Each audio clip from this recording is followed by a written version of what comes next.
आज हम आपको तनुता नियम की सीमाएं बताएंगे और इसके बारे में हम चर्चा करते हैं। इसके पहले हम तनुता नियम के बारे में आपको बता चुके हैं कि तनुता क्या होती है और तनुता के आधार पर तनुता नियम की सीमाएं या लिमिटेशन, या इसे हम कह सकते हैं दोष भी कहा जा सकता है इसे, जो कि हम आपको दो विद्युत अपघट्य बताए थे, एक प्रबल विद्युत अपघट्य और एक दुर्बल विद्युत अपघट्य, जो कि तनुता नियम दुर्बल विद्युत अपघट्य पर लागू होता है। दुर्बल विद्युत अपघट्य और प्रबल विद्युत अपघट्य के आधार पर तनुता नियम की जो सीमाएं हैं उसमें सबसे पहला है कि प्रबल विद्युत अपघट्य पर यह लागू नहीं होता।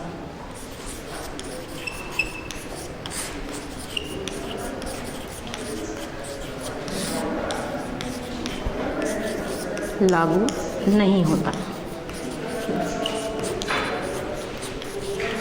इसका क्या रीजन है, इसका क्या कारण है? प्रबल विद्युत अपघट्य पर लागू इसलिए नहीं होता है कि जब हम प्रबल विद्युत अपघट्य को विलायक में घोलते हैं तो विलायक में घोलने के बाद पूरी तरह से वो वियोजित हो जाता है, वियोजित हो जाता है प्रबल विद्युत अपघट्य, और वियोजित होने के पश्चात अनआयनित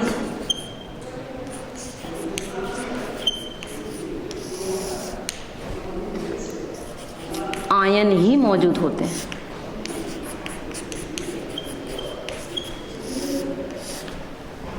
अनआयनित आयन जो है मौजूद नहीं होते, पूरे आयनित वियोजित होता है, और वियोजित होने के कारण उसमें मौजूद जो तनुता होती है, तनुता का मान बढ़ जाता है, बढ़ता है। और जैसे जैसे हम उसमें, यदि हम प्रबल विद्युत अपघट्य की बात कर रहे हैं तो प्रबल विद्युत अपघट्य का आयनन 100% होता है, जैसा कि आपको पता है 100% आयनित होता है। और जैसे जैसे हम तनुता बढ़ाते जाते हैं, मतलब उसमें हम विलायक को और डालते हैं, तो विलायक को डालने से इसकी तनुता और बढ़ेगी, और प्रबल विद्युत अपघट्य पर जो तनुता नियम है वो लागू नहीं होता है, क्योंकि इसमें आयनन सबसे ज़्यादा होता है। तो ये दोष है तनुता नियम की कि ये सिर्फ दुर्बल विद्युत अपघट्य पर लागू होता है, सिर्फ दुर्बल विद्युत अपघट्य पर लागू होगा, प्रबल विद्युत अपघट्य पर लागू नहीं होगा। जैसे कि पिछले पीरियड में हमने आपको बताया था कि प्रबल विद्युत अपघट्य में और दुर्बल विद्युत अपघट्य में क्या अंतर है। प्रबल विद्युत अपघट्य जो कि 100% आयनित होता है, और दुर्बल विद्युत अपघट्य जो है बहुत कम आयनित होता है, जिसमें आयनों की संख्या उस विलयन में बहुत कम होती है। और आयनों की संख्या यदि कम है किसी विलयन में तो उसकी तनुता का मान क्या होगा, कम होगा। लेकिन अगर प्रबल विद्युत अपघट्य की बात करें तो प्रबल विद्युत अपघट्य में आयनों की संख्या बहुत अधिक होती है, लेकिन अनआयनित जो आयन होते हैं या जो बड़े अणु होते हैं, जैसे कि हम एसिटिक अम्ल की बात करते हैं, या हम प्रबल विद्युत अपघट्य की बात कर रहे हैं तो हम HCl की बात करेंगे। तो HCl का जैसे ही वियोजन होता है पानी में तो ये H+ आयन और Cl- आयन बनाता है, हाइड्रोजन आयन और क्लोराइड आयन बना रहा है, और पूरी तरह से अपने आयनों में ये टूट जाता है।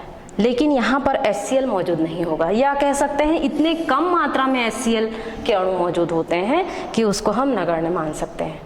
तो अर्थात 100% आयनन हो रहा है, और सिर्फ तनुता का मान क्या होगा, काफ़ी अधिक होगा। इसलिए जो कि दुर्बल तनुता नियम सिर्फ दुर्बल विद्युत अपघट्य पर लागू होता है, जिसमें एक साम्य स्थापित होता है, और ये साम्य हमेशा कैसा होगा, आयनित व अनआयनित अणुओं का, अनआयनित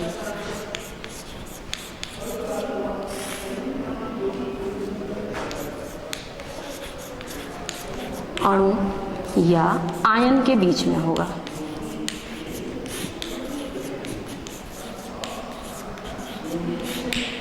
तो ये सिर्फ किस में हो रहा है, सिर्फ दुर्बल विद्युत अपघट्य में, इसलिए ये प्रबल विद्युत अपघट्य पर लागू नहीं हो रहा है। इसलिए तनुता नियम के जो दोष हैं वो सिर्फ किस पर लागू होते हैं, दुर्बल विद्युत अपघट्य पर। नेक्स्ट है अनुप्रयोग,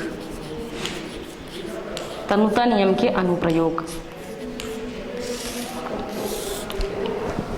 अनुप्रयोग के आधार पर यदि हम देखें, जैसा कि अभी हमने आपको एक तनुता नियम की व्युत्पत्ति के लिए एक समीकरण तैयार किया था और इसका सूत्र इस प्रकार था K a is equal to alpha square upon 1 minus alpha we.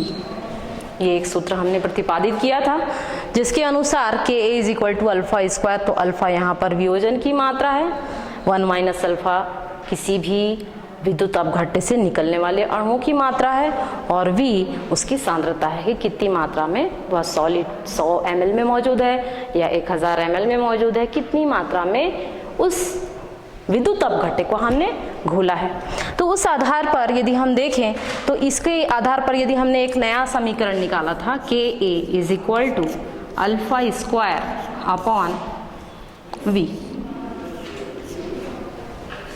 यदि हमको आयनन स्थिरांक निकालना है, यदि हमको अम्ल का आयनन स्थिरांक निकालना है तो इसके लिए हमको वियोजन की मात्रा और कितने ml लीटर में वह विलयन मौजूद है, यदि ये मान ज्ञात हो तो हम अम्ल का आयनन स्थिरांक या वियोजन स्थिरांक निकाल सकते हैं। तो वियोजन स्थिरांक या आयनन स्थिरांक ज्ञात करने के लिए तनुता नियम का उपयोग किया जाता है। आयनन स्थिरांक ज्ञात करने के लिए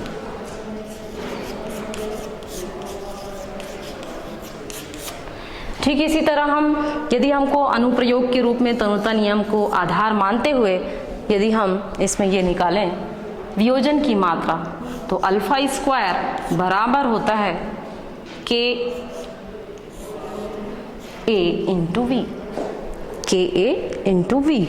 तो इसको यदि हम इस रूप में लिखें तो अल्फा बराबर वर्गमूल के वी होगा। तो इस आधार पर यदि हमको वियोजन की मात्रा ज्ञात करनी है तो वियोजन की मात्रा ज्ञात करने के लिए हमें लीटर में जो सांद्रता होगी, जितने आयतन में वह विलयन मौजूद है वह विलायक के रूप में होगा, तो कितनी मात्रा में 1 लीटर में है, 1000 लीटर में है, किस रूप में है, उसका मान यदि आपको पता है और आपको आयनन स्थिरांक का मान मालूम है तो उस आधार पर आप वियोजन की मात्रा ज्ञात कर सकते हैं। वियोजन की मात्रा की गणना की जा सकती है। तो तनुता नियम के आधार पर हम किसी भी विलयन की तनुता का भी ज्ञान कर सकते हैं। तनुता ज्ञात करने में तनुता यदि हमको ज्ञात करना है तो इसके लिए हम क्या करेंगे, ये देखेंगे कि यह प्रबल विद्युत अपघट्य के रूप में है या दुर्बल विद्युत अपघट्य में है। दुर्बल विद्युत अपघट्य होगा तो तनुता की गणना जो है हम आसानी से कर सकते हैं। यदि प्रबल विद्युत अपघट्य है तो उसकी तनुता की गणना तनुता नियम के आधार पर नहीं की जा सकती। तो इस प्रकार से हम अनुप्रयोग के आधार पर किसी भी अनआयनित और आयनित अणुओं के आयनों के बीच में जो साम्य होगा उसको ज्ञात करने के लिए कुछ अनुप्रयोग हम देख सकते हैं। इसके आधार पर हम ये देखेंगे कि आयनन का जो स्थिरांक है, आयनन स्थिरांक में कितनी मात्रा में वियोजित अणुओं की संख्या है और कितनी मात्रा में वह कितने लीटर विलयन में वह विद्युत अपघट्य मौजूद है। तो इस आधार पर हम अनुप्रयोग की गणना कर सकते हैं। अब नेक्स्ट है आंकिक प्रश्न।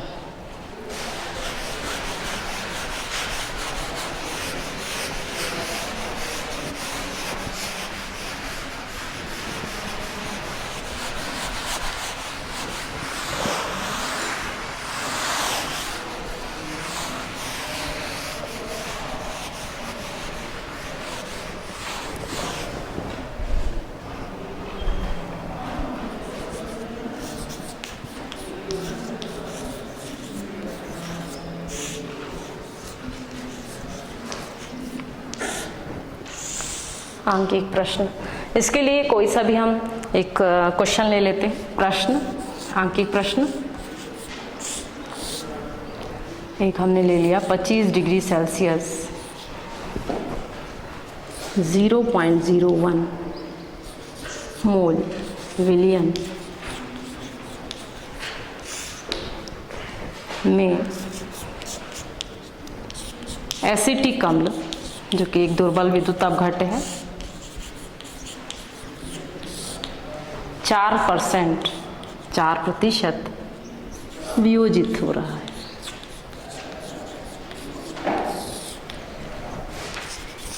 वियोजित होता है तो एसिटिक अम्ल का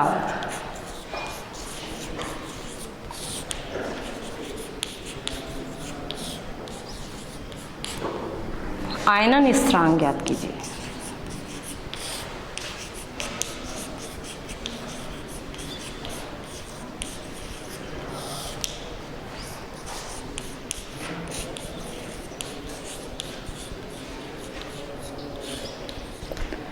अब इसमें कुछ चीज़ें आपको ध्यान रखना है कि 25 डिग्री सेल्सियस में 0.01 एमविलियन में एसिटिक अम्ल 4% वियोजित होता है या आयनित होता है, तो एसिटिक अम्ल का आयनन स्थिरांक ज्ञात करना है। तो यहाँ पर आपको आयनन स्थिरांक ज्ञात करना है, दिया नहीं गया है आपको। उसी प्रकार से आपको 4% वियोजित हो रहा है, मतलब किस प्रकार से वियोजित हो रहा है ये आपको देखना है। कितने मोल विलयन है? 0.01 मोल विलयन यहाँ पर मौजूद है। तो हमको आयनन स्थिरांक ज्ञात करने के लिए आपको पता है यहाँ सूत्र क्या होता है, Ka is equal to alpha square upon 1 minus alpha into V. ये सूत्र आप प्रतिपादित कर चुके हैं, इसकी व्युत्पत्ति आपने की है, ये आप सूत्र आपको मालूम है। इसको नंबर 1 डाल दीजिए।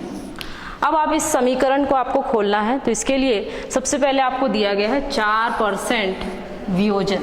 तो 4% वियोजन या आयनन, परसेंट लिखा है मतलब 100 है, तो 4/100। तो इसको हम भाग दे देंगे तो 0.04 इसका मान आ जाएगा।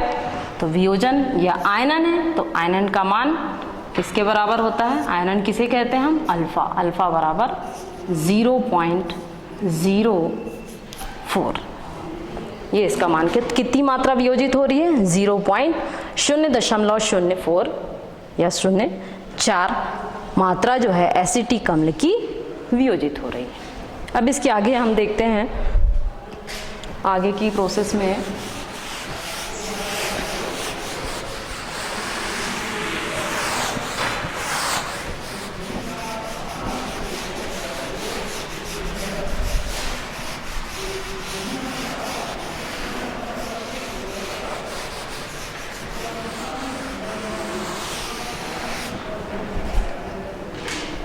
अब कितना विलयन है, यहाँ पर जो आयतन है या उसकी जो सांद्रता है वो कितनी है?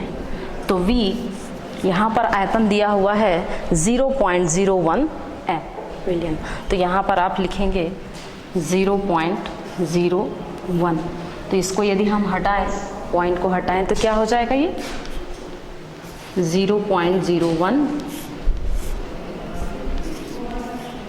ये आ जाएगा।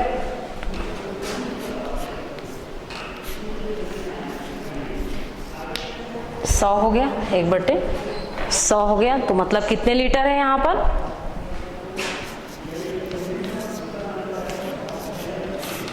मिलीलीटर हो गया। अब आपके पास मान किसका आ गया? वियोजन की मात्रा अल्फा का मान आ गया, मीन्स इसका मान आ गया और वी का मान आ गया। अब इस मान को आप समीकरण 1 में पुट अप कर दीजिए, इसमें इसको लागू कर दीजिए। तो समीकरण 1 में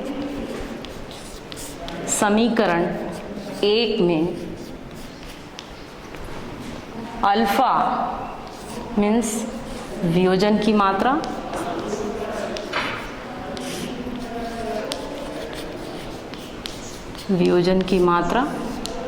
व आयतन सांद्रता का मान रखने पर, इस मान को यहां रखते हैं हम। तो Ka आयनन स्थिरांक, Ka बराबर अल्फा स्क्वायर, इसका मान कितना हुआ? 0.04 का स्क्वायर, 0.04 का स्क्वायर बटे 1 माइनस अल्फा है, तो 1 माइनस अल्फा, 1 माइनस 0.04 और इसका मान है 1/100। तो यहाँ पर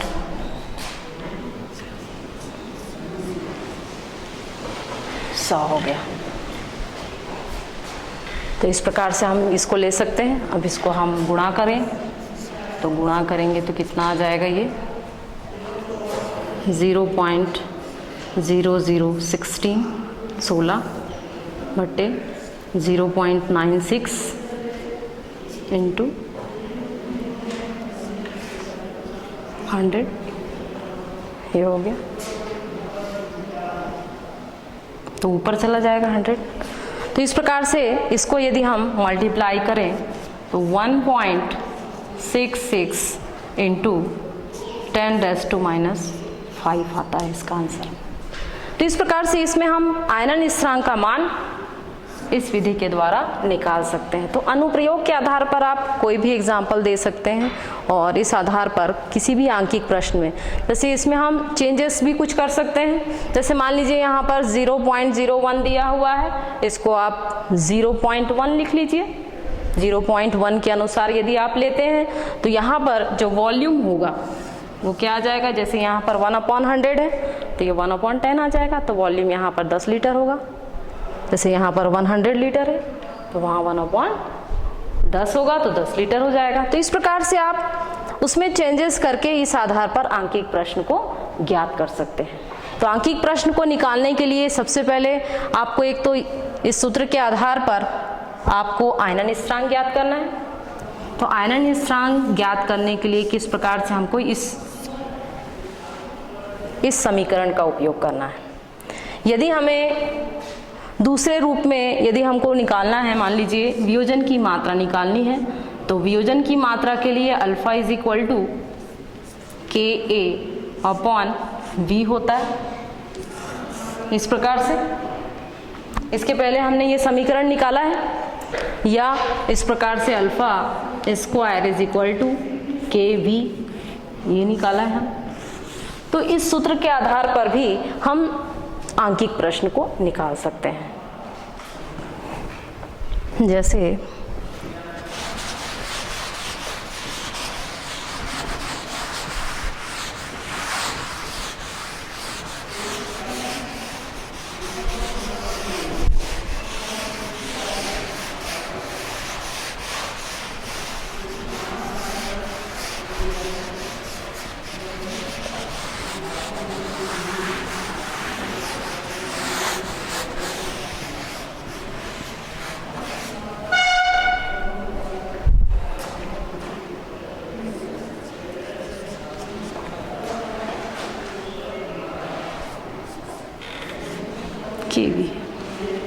केवी है। अब इस आधार पर यदि हमको आंकिक प्रश्न देखना है तो इसमें हमको यहाँ पर क्या लेना है, ये वियोजन मात्रा का आपको निकालना है। तो वियोजन मात्रा निकालने के लिए हमको यहाँ से वर्गमूल को हटाना पड़ेगा। तो वर्गमूल अल्फा इज इक्वल टू वर्गमूल KV होगा इस आधार पर। अब यदि मान लीजिए आपको दिया हुआ है 25 डिग्री सेल्सियस पर किसी विलयन का या किसी विद्युत अपघट्य का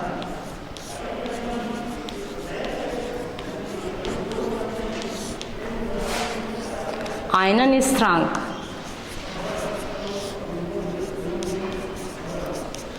आयनन स्थिरांक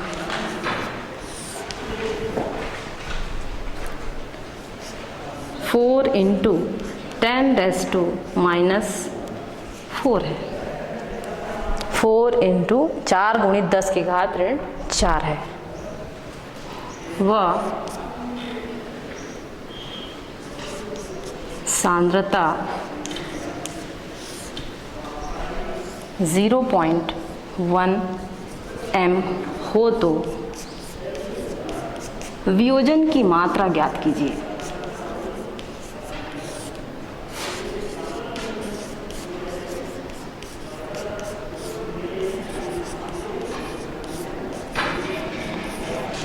वियोजन की मात्रा ज्ञात कीजिए। तो वियोजन की मात्रा ज्ञात करना है हमको, तो उसके लिए हमको क्या क्या मान दिया हुआ है। एक तो हमको आयनन स्थिरांक का मान दिया हुआ है और इसमें हमको वॉल्यूम दिया हुआ है, कितनी मात्रा में, कितनी सांद्रता में वो मौजूद है। तो इसको ज्ञात करने के लिए हम आगे इसको कंटिन्यू करेंगे।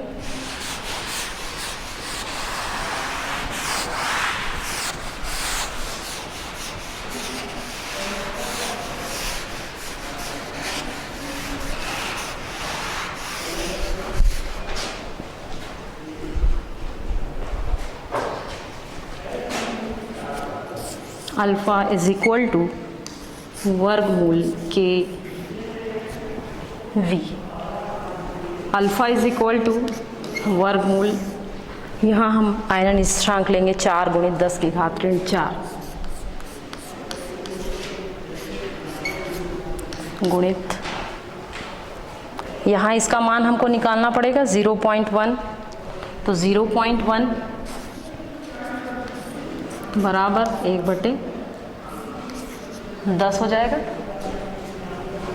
1/10 होगा।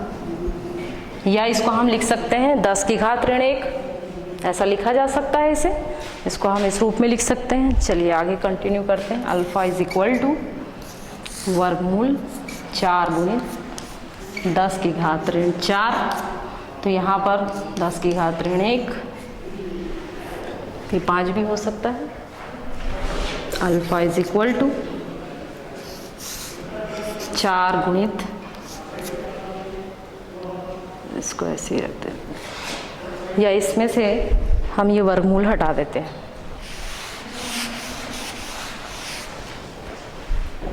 तो इसका 4 का वर्गमूल होगा तो क्या होगा, 2 हो जाएगा। Alpha is equal to 2 into 10⁻² होगा इंटू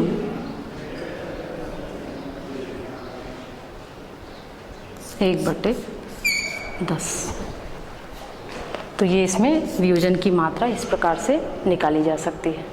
तो इस तरह से हम विभिन्न प्रकार के आंकिक प्रश्नों के आधार पर तनुता के नियम से रिलेटेड जो भी अनुप्रयोग हैं उसको हम कंटिन्यू कर सकते हैं। जैसे कि आप देखें कि जो तनुता का नियम है, तनुता के नियम में सबसे पहले हमने सीमाएं देखे कि सीमाएं किस प्रकार से सिर्फ दुर्बल विद्युत अपघट्यों पर लागू होती है, प्रबल विद्युत अपघट्य में इसके दोष पाए गए हैं इसलिए उस पर लागू नहीं होता है। ठीक इसी तरह आपने देखा कि जो तनुता नियम के अनुप्रयोग हैं, तनुता नियम के अनुप्रयोग उनके सूत्र के आधार पर है कि उनका जो व्युत्पत्ति जिस प्रकार से हुई है उस व्युत्पत्ति के आधार पर हम उसके अनुप्रयोग देख सकते हैं कि उनमें उनके द्वारा हम क्या निर्मित कर सकते हैं, उसके द्वारा किसका निर्माण किया जा सकता है, उससे आंकिक प्रश्नों का कैसे उपयोग कर सकते हैं, विभिन्न प्रकार के आंकिक प्रश्न जो है किस प्रकार से उसको परिकलित किया जा सकता है। तो इस आधार पर आप देखेंगे कि जो तनुता नियम है वो काफ़ी महत्वपूर्ण है दुर्बल विद्युत अपघट्य के लिए, लेकिन प्रबल विद्युत अपघट्य में ये लागू नहीं होता है। तो इस प्रकार से आप देखेंगे कि आगे भी हम इसको कंटिन्यू करते हैं। तो ये जो अल्फा या तनुता का जो नियम है वो तनुता का नियम ओस्टवाल्ड के द्वारा दिया गया है और ये आगे की ओर आगे जो आयनिक साम्य है इसमें आपको आगे देखने को मिलेगा। इस प्रकार से हम देखते हैं कि जो तनुता नियम है वो सिर्फ दुर्बल विद्युत अपघट्यों पर लागू होता है, प्रबल विद्युत अपघट्यों पर लागू नहीं होता और इस आधार पर हम विभिन्न प्रकार के अनुप्रयोग कर सकते हैं। नेक्स्ट है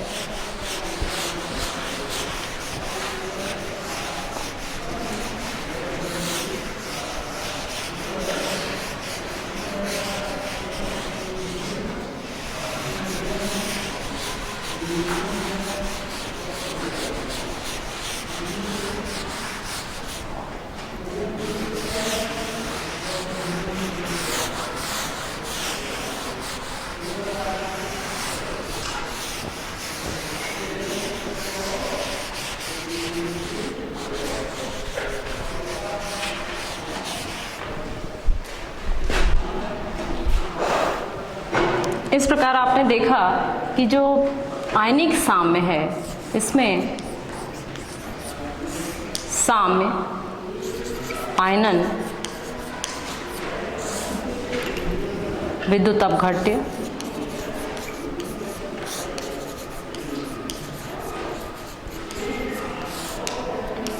प्रकार, तनुता,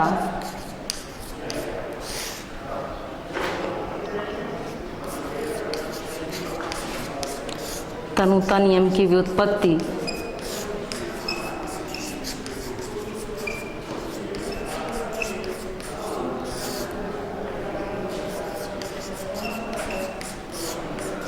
तनुता नियम के अनुप्रयोग,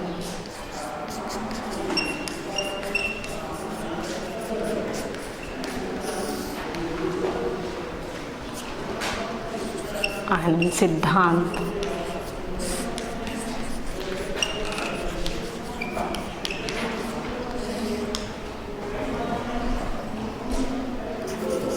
आंकिक प्रश्न।